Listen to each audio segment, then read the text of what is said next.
Do you want to sound fancy? 我们今天要带给你一个很有趣的小技巧，让你随时听起来有一点昂贵、高贵，也有点时尚。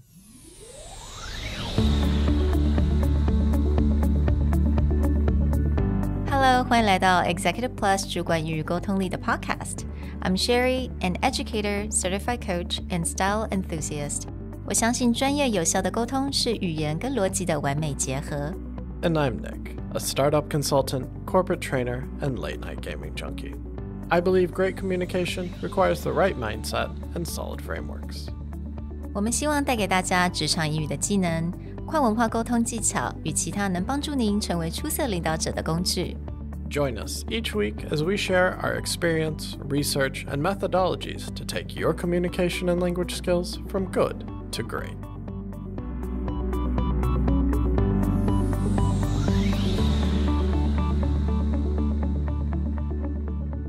Hey everybody, welcome back to the Executive Plus podcast. Today, we're going to talk about French. Not teaching you French, but talking about how French has had such an impact on the English language, especially in the world of luxury. Anyone who has gone through an English textbook will constantly be thrown off when someone says, oh, that's not how you pronounce this word. And that's because English has stolen a lot of words from different languages, including French, Spanish, among several other languages around the world. So today, we want to give you a few examples of how French gets pulled into luxury. And to do that the best, we've brought in Andrew, who actually speaks French, so that he can tell us how to say things correctly. Bonjour, bonjour. 所以今天当然一定要邀请到 Andrew 来跟我们一起聊一下这个 topic。那我觉得大家如果看过电影 or like Emily in Paris， 看过任何的只要跟 fashion 有一点点关系，或者是跟 cuisine 跟美食有一点点关系的话，你都知道法文就会让所有的事情听起来非常的 fancy. So we're going to start with why that is and a little bit of history behind that. So the history behind this actually has a lot to do with the fact that the French kings ruled England for a very long time during the Norman conquest. And so when these governments came, well, they didn't really come together. The French took over. But essentially what happened is your upper class, your royalty within England spoke French. And then your commoners spoke English. Well, this actually meant that any place they needed to intersect, you had vocabulary and words bleed into each other. If you look carefully throughout English, most of our legal terms, because obviously if there's some kind of law that's being passed, it has to be done in both languages. A lot of French comes into English legal terms. Food would be another big one. Most food terms, because of course, anyone who is preparing the food has to be able to talk about it both from the supplier, from commoners. So this is why most of your animals like cow, pig, lamb, etc., when it goes into food terms, because it's prepared and served to the royalty, you end up with the French term. Beef, mutton, swine, etc. are all moving these two worlds coming together. The person who supplies the animal parts into the food that it becomes. Now these words bleed back into English. This is one level. Any intersection you see between the royalty and the commoners is when you see a lot of French terms. But then the other thing that comes out of this, and it's tied to our theme for this month, the language of luxury, is that French is seen to be very high class. So when you get a lot of these French terms, they're supposed to sound very royal. And so this is why in fashion, luxury, anything premium, we pull a lot of French terms because it just sounds fancier. But what that means is also that now, even though it sounds fancier, you have a lot of butchered French terms in English that don't come across quite the same as they do. So before we want to get into that, I'm actually just curious because Andrew, growing up, you had to learn several languages. And when you're picking up French, coming from, I assume, English and Chinese first, and then picking up French, what was really different in having to take on that very high class sounding language? I actually learned English first, right, when I was 13, and then proceeded to learn German. And German was really, really hard for me. And I think part of the reason why it wasn't as fun, no, I would say German, learning a language anytime is fun, but German is such a harsh sounding. Even a word that's supposed to be mild, like, oh, understanding. We have understanding between the understanding something, right? Yeah. German is like verstehen. It's like it's a harsher. It's just harsher. And French, I started learning French at the tail end of my school journey in Switzerland. I think I was like 17 years old. So I didn't have a lot of time to learn French, but I picked it up again when I went to work in Paris. 然后我觉得是那个环境，就是你在 Paris, like you're in Paris. 我出去跑步就是在塞纳河边那边跑，对不对？很容易扭到脚，因为那个崎岖不平。但是你在学法文的时候，因为法文就是一个 mellow sounding. Even when you say something in French, like no, I don't want that. It's like no, je veux pas. It's like very passive, kind of relaxed, right? 对，然后人家跟你讲说你说不要，对不对？他说没有关系，没有关系。人家哦 no 什么，就很软性的一个。然后而且学法文从英文过去，另外一个很大的学过法文的都会知道，就是它的一个 advantage 就是有很多字都跟英文其实一样的。或者你去学法文，你其实会发现有很多字英文为什么是那个意思，其实它的字根在法文你会发现。所以刚刚就是那个有提到那个的一点 history 嘛，对。但你刚刚有讲到就是那种 the sound of it， 我觉得蛮酷的，就是法文它的 pronunciation 真的是一个很特殊的。I need your help with this one, Andrew, because I don't speak French. So.Supposedly, you don't really pronounce the consonant at the end of the word unless it's followed by a vowel, right? Yeah. Okay. Can you give us some like example for that? 没问题。像一个 example 就是艺术，英文不就是 art？那因为是 ART，所以法文你不会去念那个 t， 就变成 art。变成 art。然后法文很讨厌是你要去都是 case by case 的，像是有一个 fashion 的字，它是 ready to wear，it means ready to wear， 然后 ready in French is prêt， 然后但是 ready to wear something is porter。你如果讲 prêt， 因为 prêt à porter 是 ready to wear，但是 prêt it has a T at the end, right? You don't pronounce the T. But when you say prêt-à-porter, because the word in the middle is so it becomes prêt-à-porter. It's very complicated. It's very, very complicated. And so French, that's something that you realize quickly as well, is they prioritize the sound of the language above everything else. They would even change grammatical rules to put something like a D, for example, before a word, they will literally change a grammatical rule to make it sound better. Really? Like, every, like in 99.99% of the case, grammar says that you have to write things this way. But in this one case, like, it sounds terrible. So we'll just change, like, that's an exception. So it really is about the sound, the tone, just the flow, right? It needs to just come out and sound sophisticated. It's really interesting. 所以这种语言它 they really prioritize the sounds over anything else, right? So when it comes to pronunciation, there's another thing that as an American, we stereotype pretty badly, the ha ha ha, like that kind of throaty, nasally. You sound like Mitchell. Tone. You sound like Mitchell in Modern Family. In Modern right? Family, yeah. Which anyone hasn't seen, that's a great scene because he goes to France and tries to talk.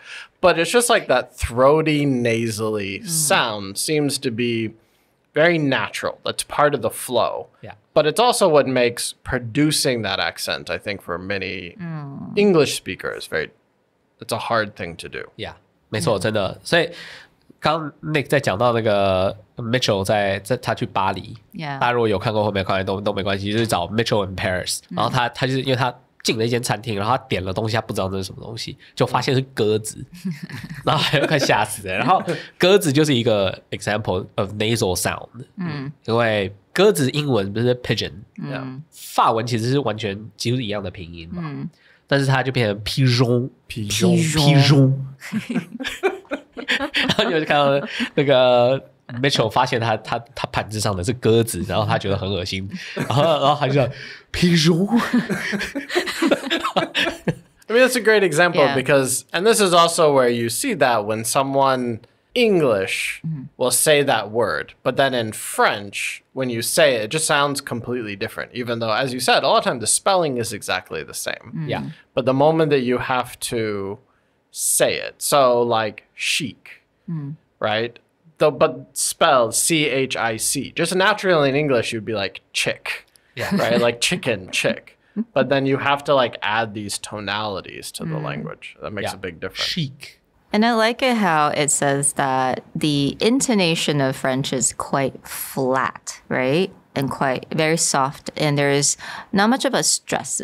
在英文来讲就有蛮多的 stresses， 每个字都有的 stress， 每一个句子也有它的 stress。但是在法文来讲，听起来都是一个非常，就像刚刚 Andrew 给我们很多 example， 就算是我不要或拒绝的话，也都是听起来非常的 soft and quite flat, right? 对，但是呢，它在其他地方会加一些 melody 的东西，像 light，在英文不是就是比较 light， Yeah. 然后法文就变成 lumière。对 lumière。Oh, it's the candle guy in Beauty and the Beast. Yeah. So let's jump into the actual focus of the episode, which is in the fashion and luxury world. There are a lot of French words that we take for granted. And so we wanted to bring someone in who can pronounce them properly, because they are terms that you're going to hear all the time when it comes to luxury. But also what becomes interesting is we often either only see them written down or we only hear them. So you don't really get both of them at the same time. And I think a lot of people run into this where it's like maybe they've heard people say the term over again, like we talked about chic. As soon as you see it written down, you don't really recognize it. Right, the CHIC, which you would just assume is chick. There's a few terms that we've pulled out, and we just need your help how to pronounce them correctly. So the first one we already covered. The second one, boutique, right? In English, we use this all the time to describe a small store. But what should we actually say? It's actually, this is one of the, this is one of the French words that most people pronounce like it's the same. Boutique. It's the stress on the E, right? Boutique. Another one, very American pronunciation, a la mode. Yeah. So the only difference with a la mode in French, you would say a la mode. Mode is a very English, like that round old sound is a very English. Yeah, but actually in most European languages, the O would be more flat. Like Sherry was saying, would be a flatter sound. A la mode. A la mode. A la mode. Almost sounds like mud. Like MUD mud. A la mode. A la mode. Yeah. A la mode. 哦，那个 D 不发音，对不对？No， 那个会发音，因为它有一个 E 在后面 ，right? Okay. Now I like the next one. 很英文的发音就是 avant-garde. I mean, it means like modern, right? 它就是非常 modern， 然后它可能在形容一个 piece of art， 或者是比如说像 Alexander McQueen 他的 fashion show 通常都会形容它是非常 avant-garde. So how do I actually say this word correctly? So it's AVANT. Most English speakers would just say like avant or avant, but French is actually avant. Avant. And because the word that follows is garde, it's a G. It's not a E or an A, so you don't actually pronounce the T. So it's avant. It's not avant. It's avant and then avant-garde. Garde. Avant-garde. Avant-garde. Avant-garde. Yeah, it's really hard. And with A and E, like for example, engage something, it's like engage. So, 所以你们刚才讲那个鼻音很重嘛，对不对？Avant, engage, they sound kind of the same. Actually, I find like because I'm not okay, 大家要知道我发音可能比较标准一点点，但是也不是那种 proper pronunciation。其实我在巴黎的时候走来走去，在跟大家聊天的时候，他们说你是不是魁北克来的？因为我发音没有那么，我没办法像他们发的那么的标准。那就是 I'm okay。right？ 所以对我来说 ，A 的音跟 E 的音还有 O 的音感觉有点像 ，avant engage 有一点像，就是鼻音都很重。Now, the next one, I always thought that I pronounced it correctly, haute couture. But I'm pronouncing a lot of the consonant, 就是那个子音. So now I think probably did it incorrectly. Haute couture. How would you say that? Haute. Right? Let's pronounce haute. Again, haute. Some people may say haute. Is it O, that round sound? Yeah. Again, it doesn't exist. Like French. I can't say it 100% doesn't exist, but it's, yeah. So it would be a flatter sound. Okay. Haute. So like to speak French, you kind of have to commit to that, right? To make it flat. Like haute. C-O-U-T-U-R-E is couture. Oh, okay, hold on. Is it haute couture? Couture. Oh gosh. 有那个 U 的音 Couture. 然后结尾就是一点喉音。对，有一点喉音哎。Yeah. Oh my gosh, it's hard. And when you speak in French, it's really, really fast. Sometimes they skip a lot of these sounds. Just like in English, just like in Chinese. 好啦，好，接下来呢，我相信每个人的可能你的 vanity table 上面可能都有一罐或几罐的就是香水咯。香水呢，我们大家都知道 perfume or fragrance， 可是在香水瓶上呢，一定都会有 Okay, I'm gonna say this in a very English way. Eau de toilette or eau de cologne? That's not bad, actually. Really? Oh my Yeah. god. How do I say this correctly then? No, like it's pretty. Just remember O. You don't say O with a round sound. It's just eau de cologne. Yeah, just make it flat. Eau de cologne. And when people you say it really fast, you notice that the de kind of disappears. It's just 点到为止的那种 eau de cologne. And then what about toilet? Toilet. Toilet. Toi. Toilet. OI in English is typically oi, right? Oil. So toilet. But actually in French, it's actually toi. Toilet. That sounds way better because in English, right, when we refer to the toilet, we're actually talking about the bathroom, like actual thing you sit on. No, 马桶。 But now I have to say, this is dangerous. 为什么？因为尤其在美国，我觉得有一些国家比其他地方要 sensitive 一点。你如果在欧洲在 travel 的话，你看到法文字，你用比较靠近法文发音去讲，它是 OK 的。你在美国，我曾经在研究所的时候，就只是因为有其中一个同学，他法文跟他的英文都是他的母语，然后他在课堂上在念一个东西、讲一个东西的时候，他用法文发音去讲了一两个字。美国的同学哦，之后全部都说，靠，他怎样是觉得自己很厉害，是不是？他觉得自己，你觉得你会法文发音，你觉得自己很了不起哦。所以有时候用法文发音会被人家认为是很高调，然后再 show off。其实连我在家的时候看到东西，我用法文发音，我老婆也会跟我说，我超现在超想打你。Yeah, I would say that this is one of those things I wouldn't go around America saying toilette. It sounds better because when they're referring to it, they're referring to toiletries. In English, we actually have the term toiletries when we talk about anything that you use in your bathroom, tissue, toothbrush, etc. Toilet is just the thing that you sit on. Yeah. So we use the toiletries, but it also feels a little weird when you see that used because the toilette, right? This has like a different context and a meaning. So just hearing the French puts it into a better perspective when it comes to, okay, why do makeup counters keep referring to these things, right? Someone may seem that's very weird if they just learned English first and then toilet. Be like, why are all these very expensive, fancy things being referred this way?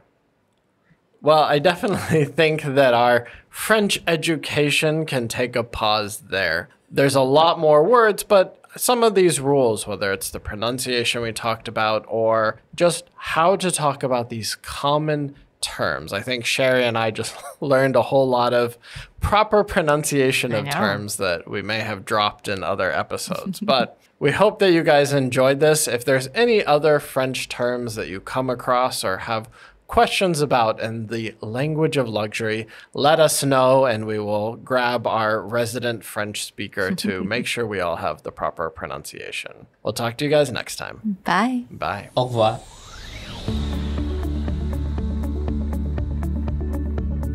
The Executive Plus podcast is a Presentality Group production, produced and hosted by Sherry Fang and Nick Howard. You can search us on Facebook, 主管英文 Executive Plus. You can also find us on Instagram, Communication R&D, and email us at sherry@epstyleplus.com.